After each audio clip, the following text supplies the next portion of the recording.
ಇವತ್ತಿನ ವಿಡಿಯೋದಲ್ಲಿ ತುಂಬ ರುಚಿಯಾಗಿರುವಂತಹ ಒಂದು ಸ್ವೀಟ್ ರೆಸಿಪಿನ ನಿಮ್ಮ ಜೊತೆ ಶೇರ್ ಮಾಡ್ಕೊತಾ ಇದ್ದೀನಿ. ಈ ಸ್ವೀಟ್ನ ಮನೆಗೆ ಯಾರಾದರೂ ಗೆಸ್ಟ್ ಬಂದಾಗ ಹಾಗೆ ಮನೆಯಲ್ಲಿ ಚಿಕ್ಕ ಪುಟ್ಟ ಫಂಕ್ಷನ್ ಇದ್ದಾಗ ತುಂಬ ಸುಲಭವಾಗಿ ಮಾಡ್ಕೊಳ್ಬೋದು. ತುಂಬಾ ರುಚಿಯಾಗಿರುತ್ತೆ. ಎಲ್ರಿಗೂ ನಮಸ್ಕಾರ. ವಿಲೇಜ್ ವೆಜ್ ರೆಸಿಪೀಸ್ಗೆ ಸ್ವಾಗತ. ಈ ವಿಡಿಯೋನ ಎಲ್ಲೂ ಸ್ಕಿಪ್ ಮಾಡದೆ ಕೊನೆಯವರೆಗೂ ನೋಡಿ. ತುಂಬಾ ರುಚಿಯಾಗಿರುವಂತಹ ಹೆಸರುಬೇಳೆ ಪಾಯಸ ಯಾವ ರೀತಿ ಮಾಡೋದು ಅಂತ ನೋಡೋಣ. ಮೊದಲನೇದಾಗಿ ಒಂದು ಮಿಕ್ಸಿ ಜಾರ್ನ ತೊಗೊಂಡಿದ್ದೀನಿ. ಮಿಕ್ಸಿ ಜಾರ್ಗೆ ಮೆಜರ್ಮೆಂಟ್ ಕಪ್ಪಲ್ಲಿ 1.5 ಕಪ್ ಆಗೋಷ್ಟು ಹಸಿ ತೆಂಗಿನಕಾಯಿ ತುರಿನ ಸೇರಿಸ್ಕೊತಾ ಇದ್ದೀನಿ. ಸಾಧ್ಯವಾದಷ್ಟು ಫ್ರೆಶ್ ತೆಂಗಿನಕಾಯಿ ತುರಿನ ಸೇರಿಸ್ಕೊಳ್ಳಿ. ಆಗ ತೆಂಗಿನಕಾಯಿ ಹಾಲು ಸಹ ಫ್ರೆಶ್ ಆಗಿರುತ್ತೆ, ತುಂಬ ಚೆನ್ನಾಗಿರುತ್ತೆ. ಅದಕ್ಕೋಸ್ಕರ ಈಗ ರುಬ್ಬೋದಕ್ಕೆ ಒಂದು ಅರ್ಧ ಕಪ್ ಆಗೋಷ್ಟು ನೀರನ್ನು ಸೇರಿಸ್ಕೊಂಡು ರುಬ್ಕೊಬರೋಣ. ನೋಡಿ, ಈಗ ನಾನು ಇದನ್ನು ಸಾಧ್ಯವಾದಷ್ಟು ನುಣ್ಣಗೆ ರುಬ್ಕೊಬಂದಿದ್ದೀನಿ. ಈಗ ಒಂದು ಜಾಲದ ಸಹಾಯದಿಂದ ರುಬ್ಬಿರುವಂಥದ್ದನ್ನೆಲ್ಲ ಜಾಲಕ್ಕೆ ಸೇರಿಸ್ಕೊತಾ ಇದ್ದೀನಿ. ಇದರಲ್ಲಿರೋ ತೆಂಗಿನಕಾಯಿ ಹಾಲನ್ನೆಲ್ಲ ಶೋಧಿಸ್ಕೋಬೇಕು, ಅದಕ್ಕೋಸ್ಕರ. ಹಾಗೆ ಮಿಕ್ಸಿ ಜಾರ್ಗೆ ಸ್ವಲ್ಪ ನೀರನ್ನು ಸೇರಿಸ್ಕೊಂಡು ಅದನ್ನು ಸೇರಿಸ್ಕೊಂಡಿದ್ದೀನಿ, ಯಾವುದನ್ನು ವೇಸ್ಟ್ ಮಾಡಿಲ್ಲ. ಈಗ ಒಂದು ಸ್ಪೂನ್ ಸಹಾಯದಿಂದ ಎಲ್ಲ ಚೆನ್ನಾಗಿ ಪ್ರೆಸ್ ಮಾಡ್ಕೊತಾ ಇದ್ದೀನಿ. ಈ ರೀತಿ ಚೆನ್ನಾಗಿ ಪ್ರೆಸ್ ಮಾಡ್ಕೊಳ್ಳೋದ್ರಿಂದ ತೆಂಗಿನಕಾಯಿ ಹಾಲನ್ನ ನೀಟಾಗಿ ಶೋಧಿಸ್ಕೋಬೋದು. ನೋಡಿ, ಈಗ ತೆಂಗಿನಕಾಯಿ ಹಾಲನ್ನ ಶೋಧಿಸ್ಕೊಂಡಿದ್ದೀನಿ, ಇಷ್ಟ ಆಗಿದೆ. ಈಗ ಸ್ಟವ್ ಮೇಲೆ ಒಂದು ಕಡಾಯಿನ ಇಟ್ಕೊಂಡಿದ್ದೀನಿ. ಕಡಾಯಿಗೆ ಮೆಜರ್ಮೆಂಟ್ ಕಪ್ಪಲ್ಲಿ 1 ಕಪ್ ಆಗೋಷ್ಟು ಹೆಸರು ಬೇಳೆನ ಸೇರಿಸ್ಕೊಂಡಿದ್ದೀನಿ. ಹೆಸರು ಬೇಳೆ ಸ್ವಲ್ಪ ಕಲರ್ ಚೇಂಜ್ ಆಗಬೇಕು, ಆ ರೀತಿ ಫ್ರೈ ಮಾಡ್ಕೋಬೇಕು. ಹೈ ಫ್ಲೇಮಲ್ಲೆಲ್ಲ ಮಾಡೋದಕ್ಕೆ ಹೋಗಬೇಡಿ, ಕಪ್ಪಾಗಿಬಿಡುತ್ತೆ.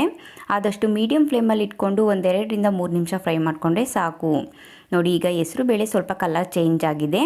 ಈಗ ಇದನ್ನು ಸ್ಟವ್ನ ಆಫ್ ಮಾಡಿಬಿಟ್ಟು ಒಂದು 5 ನಿಮಿಷ ತಣ್ಣಗಾಗೋದಕ್ಕೆ ಹಾಗೆ ಇಟ್ಟಿದ್ದೀನಿ.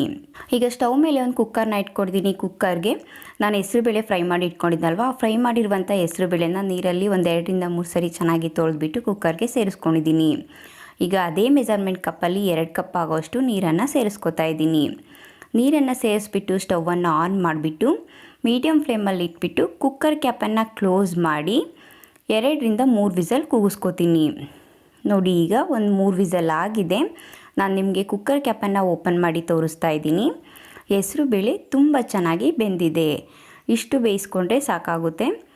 ಈಗ ಮತ್ತೆ ಸ್ಟವ್ ಮೇಲೆ ಒಂದು ಪಾತ್ರೆನ ಇಟ್ಕೊಂಡಿದ್ದೀನಿ. ಪಾತ್ರೆಗೆ ಮೆಜರ್ಮೆಂಟ್ ಕಪ್ಪಲ್ಲಿ 1/4 ಕಪ್ ಆಗೋಷ್ಟು ಕುಟ್ಟಿ ಪುಡಿ ಮಾಡಿರುವಂಥ ಬೆಲ್ಲದ ಪುಡಿನ ಸೇರಿಸ್ಕೊತಾ ಇದ್ದೀನಿ. ನೀರು ಜಾಸ್ತಿ ಸೇರಿಸ್ಕೊಳ್ಳೋವಂಥ ಅಗತ್ಯ ಏನಿಲ್ಲ, ಬೆಲ್ಲ ಕರಗುವಷ್ಟು ಸೇರಿಸ್ಕೊಂಡ್ರೆ ಸಾಕಾಗುತ್ತೆ. ಈಗ ಎಲ್ಲ ಒಂದ್ಸರಿ ಚೆನ್ನಾಗಿ ಮಿಕ್ಸ್ ಮಾಡಿಬಿಟ್ಟು ಬೆಲ್ಲನ ಕರಗಿಸ್ಕೊತಾ ಇದ್ದೀನಿ. ಬೆಲ್ಲ ಪಾಕ ಬರಬೇಕು ಅಂತೇನಿಲ್ಲ, ಎಲ್ಲ ಚೆನ್ನಾಗಿ ಕರಗಿದ್ರೆ ಸಾಕಾಗುತ್ತೆ. ನೋಡಿ, ಈಗ ಬೆಲ್ಲ ಎಲ್ಲ ತುಂಬ ಚೆನ್ನಾಗಿ ಕರಗಿದೆ.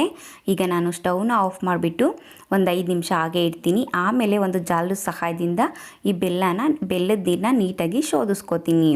ನೋಡಿ, ಈಗ ಸ್ಟವ್ ಮೇಲೆ ನಾನು ಆವಾಗಲೇ ಹೆಸರು ಬೇಳೆ ಬೇಯಿಸ್ಕೊಂಡಿದ್ನಲ್ವ, ಆ ಕುಕ್ಕರ್ನ ಇಟ್ಕೊಂಡಿದ್ದೀನಿ. ಹಾಗೆ ಬೆಲ್ಲನ ಶೋಧಿಸಿಟ್ಕೊಂಡಿದ್ನಲ್ವ, ಆ ಬೆಲ್ಲದ ನೀರನ್ನು ಸೇರಿಸ್ಕೊತಾ ಇದ್ದೀನಿ. ಈಗ ಸ್ಟವ್ನ ಆನ್ ಮಾಡಿಬಿಟ್ಟು ಎಲ್ಲ ಒಂದ್ಸರಿ ಚೆನ್ನಾಗಿ ಮಿಕ್ಸ್ ಮಾಡ್ಕೊತಾ ಇದ್ದೀನಿ.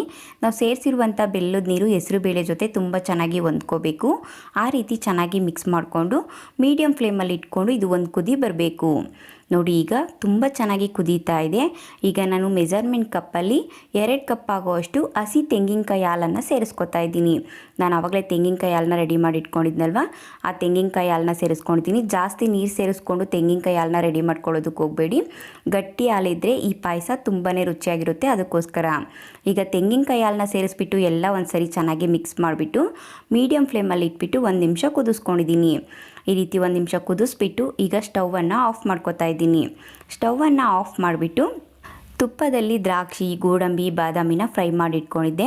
ಫ್ರೈ ಮಾಡಿರುವಂಥ ದ್ರಾಕ್ಷಿ, ಗೋಡಂಬಿ, ಬಾದಾಮಿನ ಕುಕ್ಕರ್ಗೆ ಸೇರಿಸ್ಕೊತಾ ಇದ್ದೀನಿ. ನೀವು ತುಪ್ಪ ಮತ್ತು ದ್ರಾಕ್ಷಿ, ಗೋಡಂಬಿ, ಬಾದಾಮಿನ ಹೆಚ್ಚು ಕಡಿಮೆ ಸಹ ಮಾಡ್ಕೊಳ್ಬೋದು. ಈಗ ಒಂದು 1/4 ಟೇಬಲ್ ಸ್ಪೂನ್ ಆಗೋಷ್ಟು ಏಲಕ್ಕಿ ಪುಡಿನ ಸೇರಿಸ್ಕೊಂಡಿದ್ದೀನಿ. ಈಗ ಎಲ್ಲ ಒಂದ್ಸರಿ ಚೆನ್ನಾಗಿ ಮಿಕ್ಸ್ ಮಾಡ್ಕೊತಾ ಇದ್ದೀನಿ. ಈ ರೀತಿ ಚೆನ್ನಾಗಿ ಮಿಕ್ಸ್ ಮಾಡಿಕೊಂಡ್ರೆ ತುಂಬಾ ರುಚಿಯಾಗಿರುವಂತಹ ಹೆಸರುಬೇಳೆ ಪಾಯಸ ಸಿದ್ಧ ಆಗಿದೆ. ನೋಡಿ, ಈ ಪಾಯಸದ ಹದನ ತೋರಿಸ್ತಾ ಇದ್ದೀನಿ. ಈ ಪಾಯಸ ತುಂಬ ಗಟ್ಟಿಯಾಗೂ ಇಲ್ಲ, ತುಂಬ ತೆಳುವಾಗೂ ಇಲ್ಲ, ಸರಿಯಾದ ಹದದಲ್ಲಾಗಿದೆ. ನಾನು ಹೇಳಿರುವಂಥ ಮೆಜರ್ಮೆಂಟಲ್ಲಿ ಮಾಡಿಕೊಂಡ್ರೆ ತುಂಬ ರುಚಿಯಾಗಿರುವಂತಹ ಹೆಸರುಬೇಳೆ ಪಾಯಸನ ನೀವು ಸಹ ಮಾಡ್ಕೊಳ್ಬೋದು. ನೋಡಿದ್ರಲ್ಲ, ತುಂಬ ರುಚಿಯಾಗಿರುವಂತಹ ಹೆಸರುಬೇಳೆ ಪಾಯಸನ ಯಾವ ರೀತಿ ಮಾಡಿದೆ ಅಂತೇಳ್ಬಿಟ್ಟು ನೀವು ನಿಮ್ಮ ಮನೇಲಿ ಒಂದ್ಸರಿ ಟ್ರೈ ಮಾಡಿ ನೋಡಿ. ಹೇಗಿತ್ತು ಅಂತ ನನಗೆ ಕಮೆಂಟ್ ಮೂಲಕ ತಿಳಿಸಿ. ಇನ್ನಷ್ಟು ಈಸಿ ಆ್ಯಂಡ್ ಟೇಸ್ಟಿ ರೆಸಿಪೀಸ್ಗಾಗಿ ನನ್ನ ಚಾನಲ್ನ ಸಬ್ಸ್ಕ್ರೈಬ್ ಮಾಡ್ಕೊಳ್ಳಿ.